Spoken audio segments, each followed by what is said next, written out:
Buenos días, nosotros a continuación vamos a hablar sobre el artículo de las malformaciones fetales en el sistema nervioso central. Los integrantes son Nayeret Arpuchaina, Julián Casas, Faruk Guerrero, María Constanza Hoyos y Rocío Rubio. Pues anormalidades de inducción dorsal. Las patologías a continuación tratadas son la encefalocele, meningocele y mielomeningocele. Encefalocele. La encefalocele es un estadio que puede darse posterior a una meningocele, en la cual la cavidad que se va a formar por la extensión de la meninge se puede llevar un pedazo del cerebro. ¿Qué va a suceder? Primero se va a dar una desacomodación de la región, llevando una afectación de acuerdo a la función en la estructura que esté saliéndose por ahí. Además de eso, igualmente peligroso, porque si se llega a reventar o llega a haber una infección, pues daría vía directa a elementos del ambiente, llegarían a afectarlo directamente y podría provocar graves complicaciones que podrían comprometer la vida del paciente.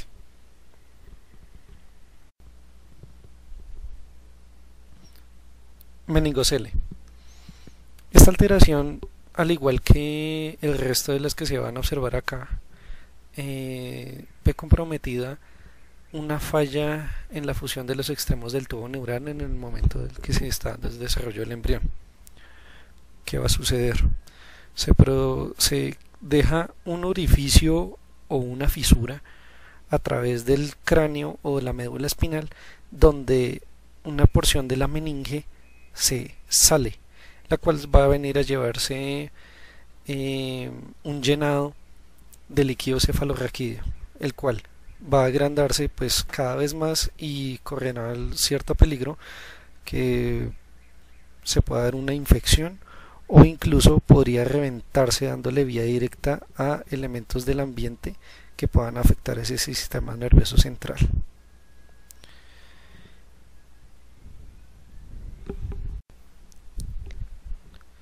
Mielomeningocele. Esta alteración se conoce comúnmente con el nombre de espina bífida.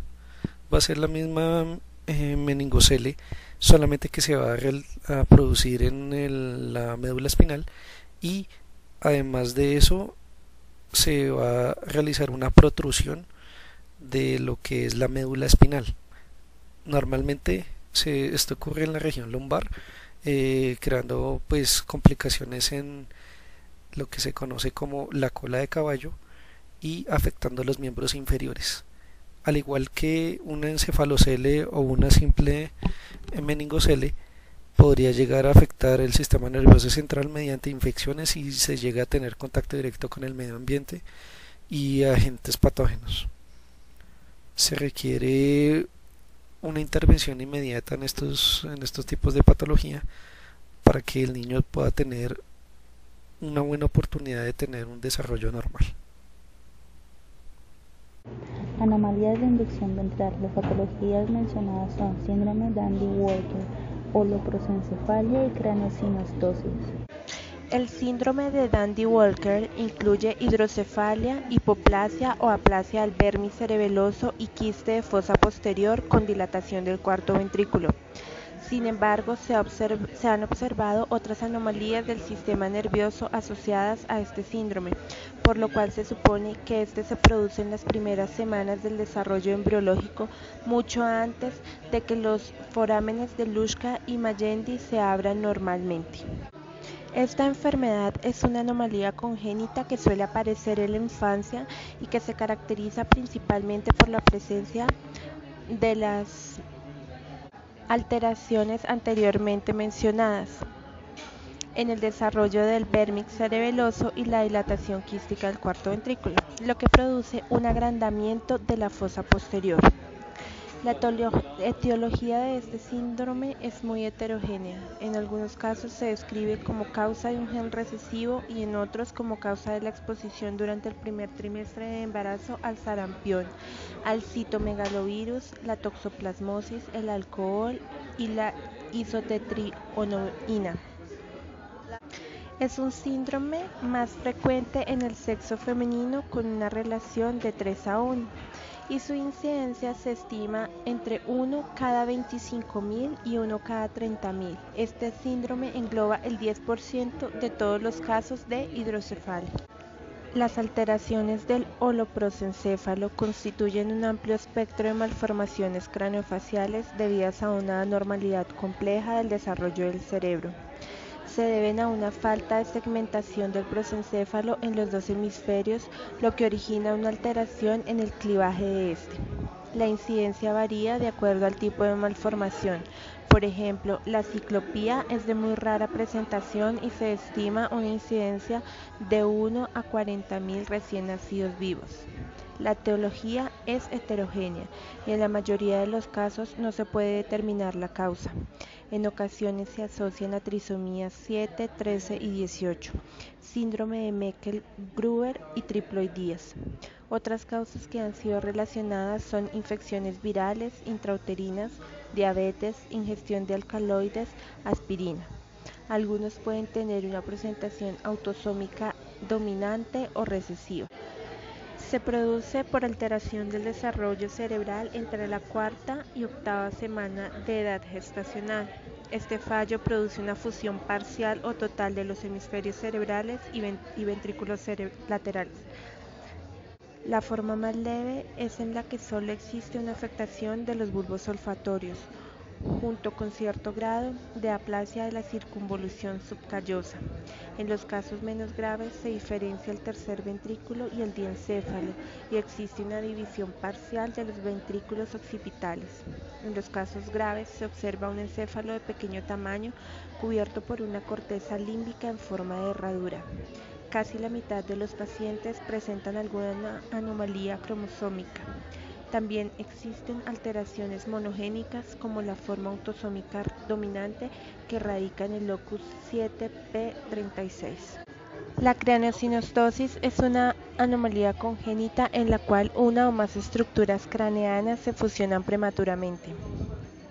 El tratamiento es quirúrgico y precoz en los primeros meses de vida y destinado no solo a corregir la alteración estética, sino también evitar la hipertensión endocraneana, retraso madurativo y atrofia de papila. Se dice que se da como resultado de una alteración en el desarrollo embriológico temprano de la formación de la base del cráneo. Se desconoce la causa de este síndrome.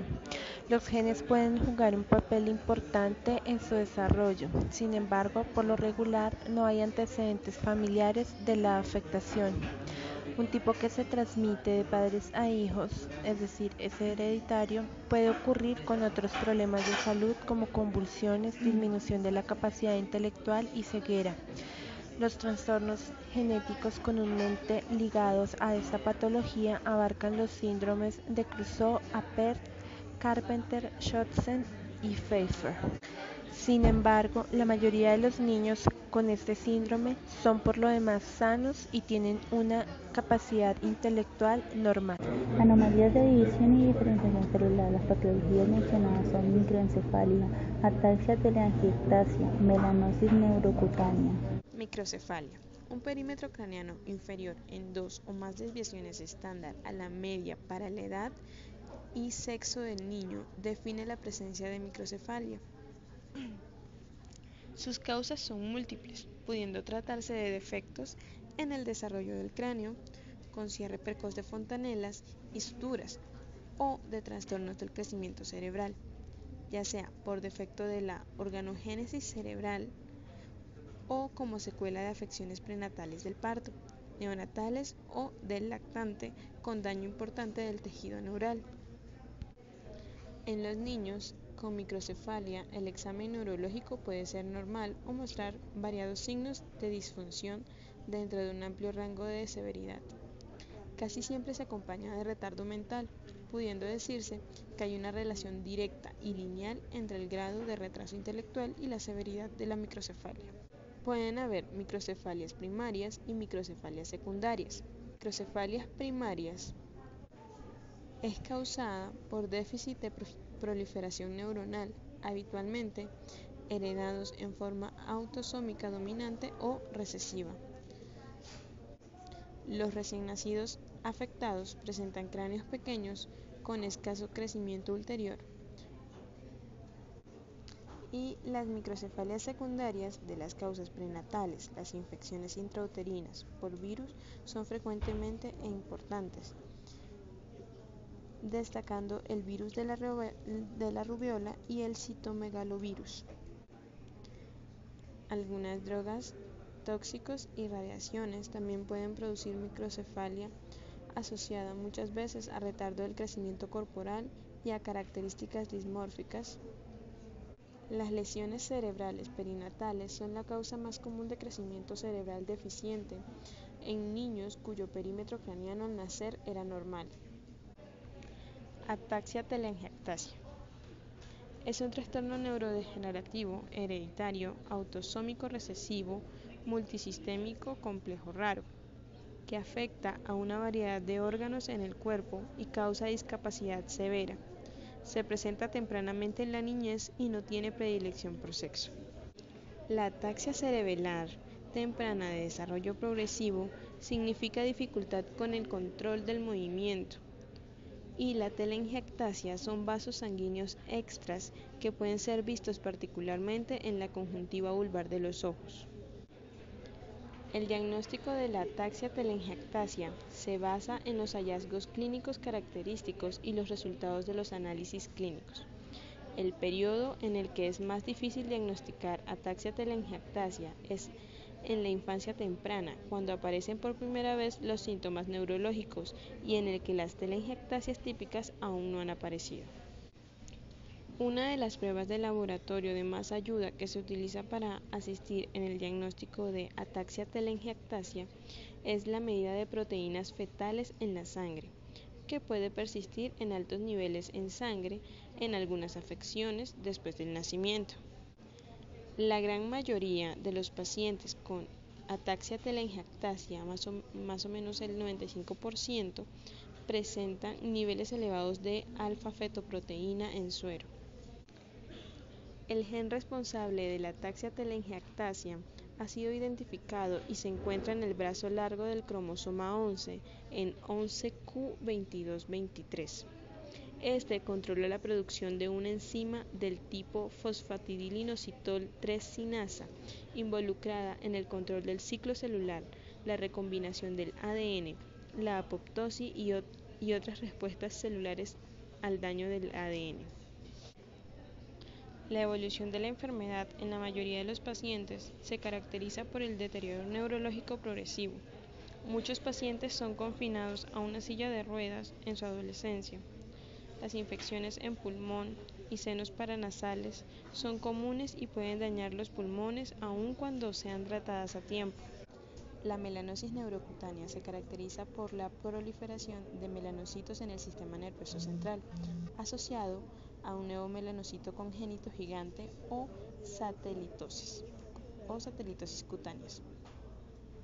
Se han establecido los siguientes criterios de diagnóstico para definirla: presencia de grandes o múltiples nevos congénitos asociados a melanosis o melanoma leptomeningio,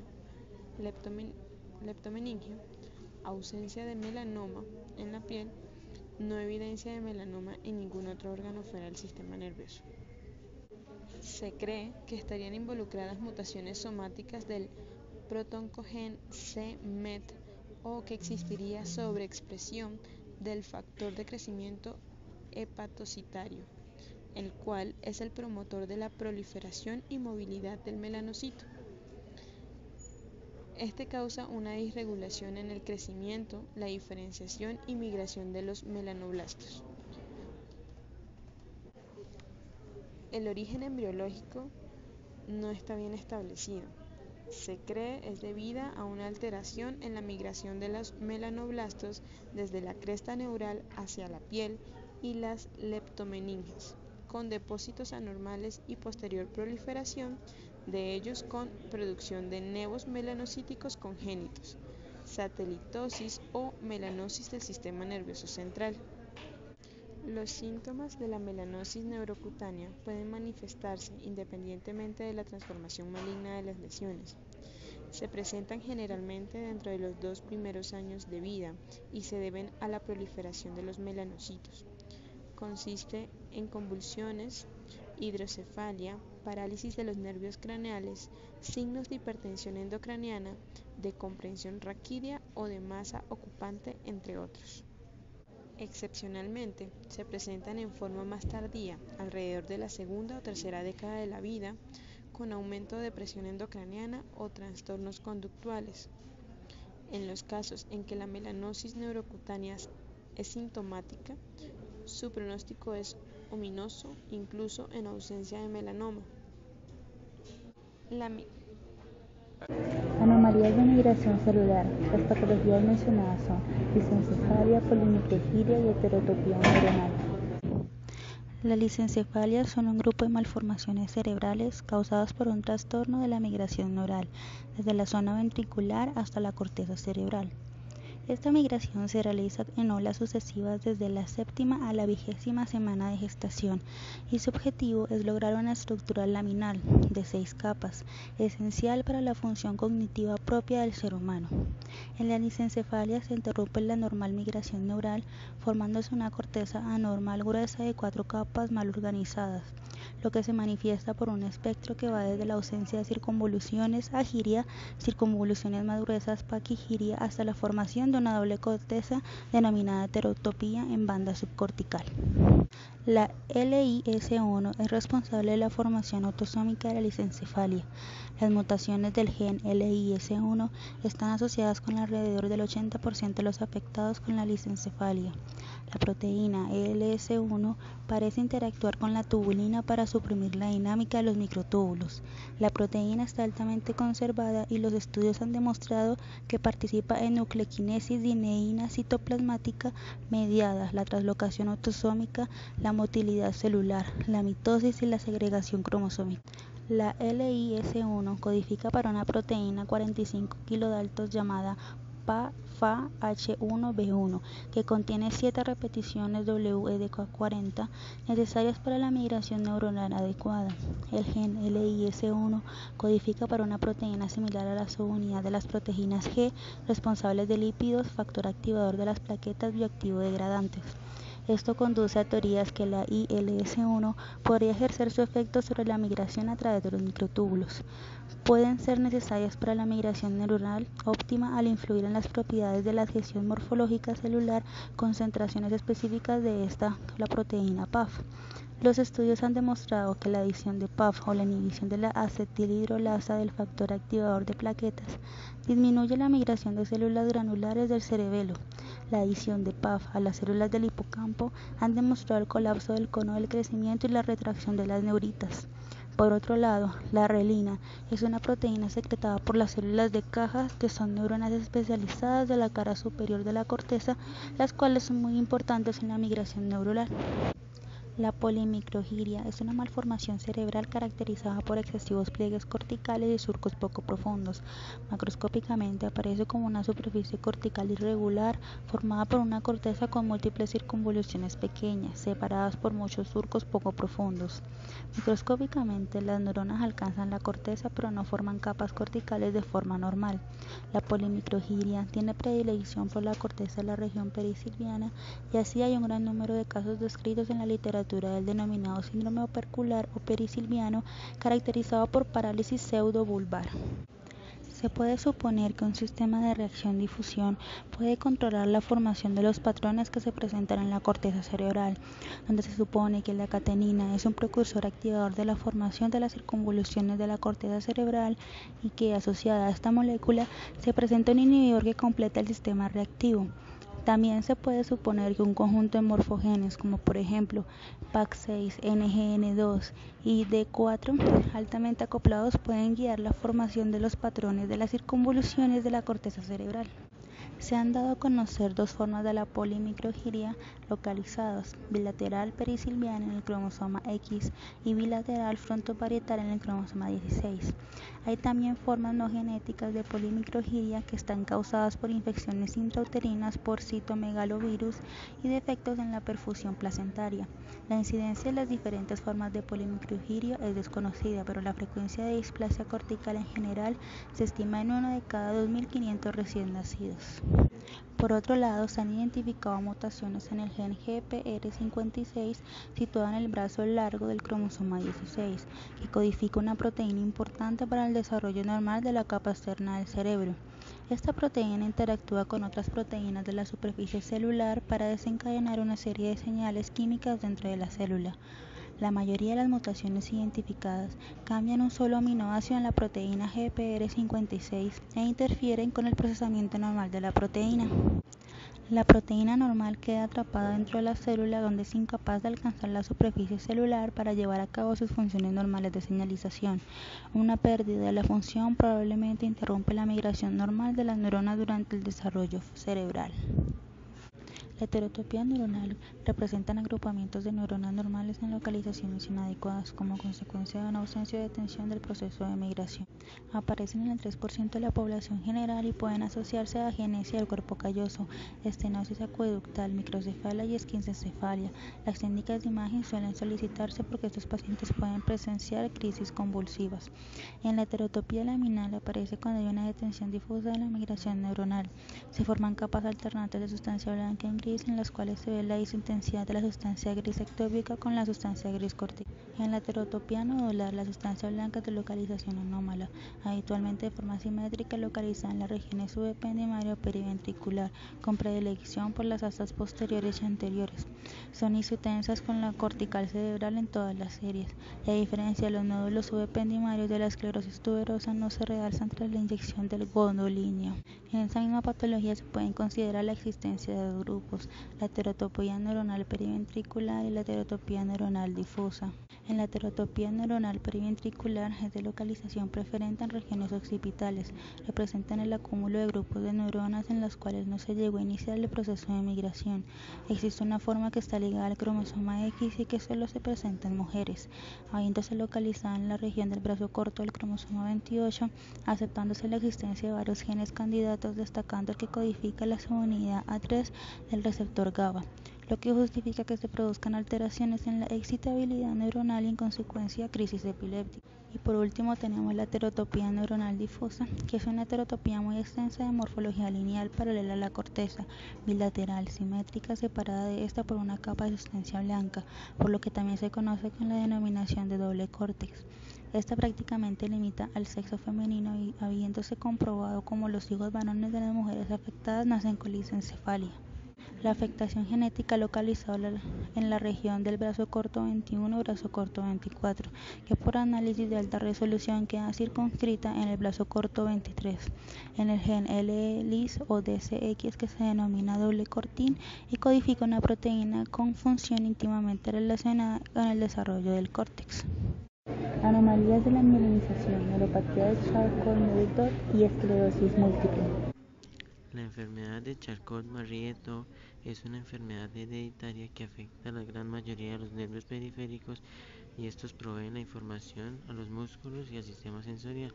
Una de sus características especiales es la debilidad de los músculos de las extremidades, que pueden dar la deformidad a los pies y generar una marcha que puede generar tropiezos.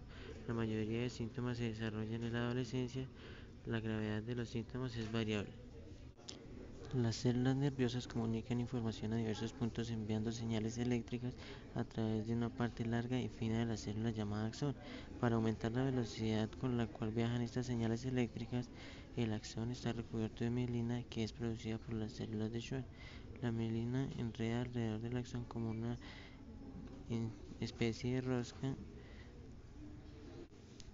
Esta enfermedad es causada por mutaciones en los genes que producen las proteínas relacionadas con la estructura y la función del axón y el nervio periférico en la capa de mielina. Por lo tanto, estos nervios se degeneran y pierden lentamente la capacidad de comunicarse con los diversos miembros. El gen que está alterado en esta enfermedad es el gen PMP22, que es un componente esencial de la mielina, y al sobreexpresarse se altera la mielina, produciéndose defectuosamente y es transmitido por el cromosoma X, y su transmisión es autosómica dominante. La esclerosis múltiple afecta a más mujeres que a hombres. Este trastorno se diagnostica con mayor frecuencia entre los 20 y los 40 años de edad, pero puede observarse en cualquier edad. La esclerosis múltiple es causada por el daño a la vaina de mielina, la cubierta protectora que rodea las neuronas. Cuando esta cubierta de los nervios se daña, los impulsos nerviosos disminuyen o se detienen. El daño al nervio es causado por una inflamación, la cual ocurre cuando las células inmunitarias del propio cuerpo atacan al sistema nervioso. Esto puede ocurrir a lo largo de cualquier área del cerebro, el nervio óptico o de la médula espinal. No se sabe cuál es la causa exacta de la esclerosis múltiple. Se piensa que es un daño en el cromosoma 2, 3, 7, 11, 19 o en el X, o por antecedentes familiares. La sintomatología varía porque la localización y la magnitud de cada ataque puede ser diferente. Los episodios pueden durar días, semanas o meses. Los ataques van siguiendo de periodos de reproducción o ausencia de los síntomas. Generalmente se forman dedos de desmielización alrededor de los vasos sanguíneos. Esta es mediada por los linfocitos T, la glia y los macrófagos liberando citoquinas, y al desmielinizar las acciones se producen daños. En esto se manifiesta automáticamente con síntomas de déficit motor, síndrome de efectos autonómicos, psiquiátricas y afección a nervios craneales. Efectos de factores extrínsecos. Las patologías mencionadas son la citomegalovirus y la esquistocefalia. El citomegalovirus es una forma de herpes virus que su nombre hace alusión al aumento de tamaño que se observa en las células infectadas producto del debilitamiento del citoesqueleto. Este virus es una de las principales causas de los mononucleócidos infecciosos. Este virus afecta a personas tanto inmunocompetentes como inmunodeprimidos. Esto es en pacientes inmunodeprimidos en los que se producen complicaciones severas. Sin embargo, en el resto también se han descrito afecciones tales como los síndromes similar a mononucleócidos, faringitis, linfoadenopatías o artralgias. Este ataca principalmente a glándulas y puede ser una enfermedad grave o fatal para los fetos durante el embarazo. Las infecciones también pueden poner en peligro la vida de los pacientes que sufren inmunodeficiencia. Los virus se han hallado en muchas especies de mamíferos. Este virus se encuentra de manera universal en todas las localizaciones geográficas y en todos los grupos socioeconómicos. Infecta entre el 50% y el 85% de los adultos. Las infecciones están más extendidas en países en vías de desarrollo y en áreas pobres con condiciones socioeconómicas. Algunas personas pueden sufrir síntomas como fiebre prolongada y una leve hepatitis, características de una mononucleosis infecciosa. En la mayoría de las ocasiones, estos síntomas pasan desapercibidos o son confundidos con otras enfermedades. Cabe destacar que este virus puede transmitirse a cualquier edad, siendo más común el contagio durante la niñez y la adolescencia, dependiendo los factores de exposición. Como había dicho anteriormente, contagia principalmente a mujeres embarazadas y es contraído por vía aérea. Se caracteriza por fiebre y adenopatías. A las personas que son afectadas son las personas inmunocomprometidas.